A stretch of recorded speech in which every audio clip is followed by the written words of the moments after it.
Hello mga kabers, welcome back. We're here again. So in this video, I'll teach you on how to set up your keyboard settings by using the Gboard that we will going to download later. Okay, so watch this guys and follow the steps. Bye. So let's start our video tutorial guys. So I am using Nova 7i. So in Nova 7i, I don't have Google Play Store. So I downloaded the APK Pure application, which is third party of the Play Store.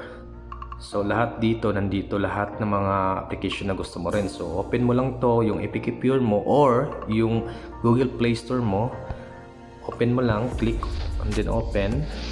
Then on the search bar, search Gboard. As you can see, my keyboard hindi pa siya nakaset up sa Gboard. So search natin yung Gboard, the search bar, then maglalabas yung Gboard, appear yung Gboard, then click install. After installing,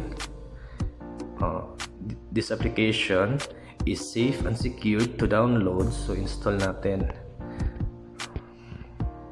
Ayan, so antayin na lang natin. Ayan, so after downloading, back to the normal screen, hanapin natin yung Gboard. Find the Gboard. So which the Gboard? This one's the Gboard that we downloaded. Ayan na, ito na. So you can see guys, ito na the Gboard.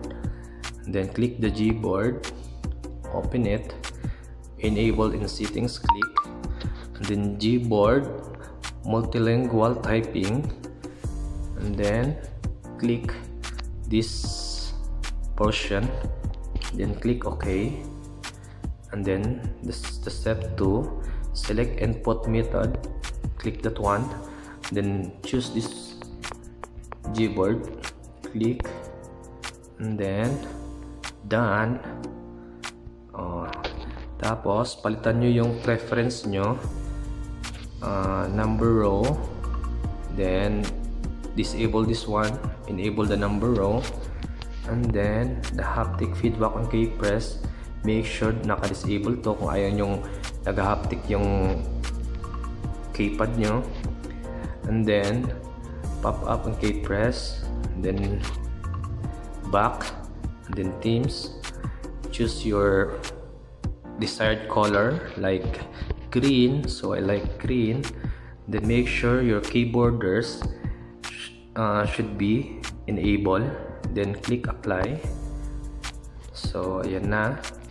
Then on text corrections, ayan na, disable this, shows just strip, then block offensive words, disable, and then show images suggestion, disable, personalization, disable, auto correction, disable, auto personalization,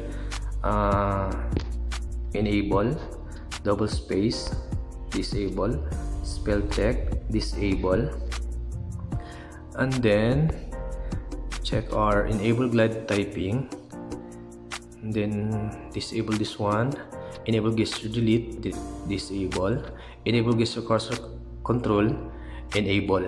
Later I will show you paano to siya gagamitin, okay? And then our voice typing, disable, and then search, predictive content search, disable nyo para walang maglalabas ng ano, i-disable nyo rin to. Then advanced emoji with the physical keyboard, disable, and then okay, done. So let's try.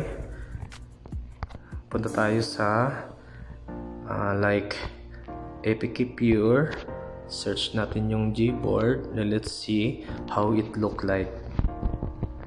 Ayan, ito na yung Gboard natin. So pag nag-type ka, halimbawa Gboard, like for example Gboard, Gboard, so this cursor,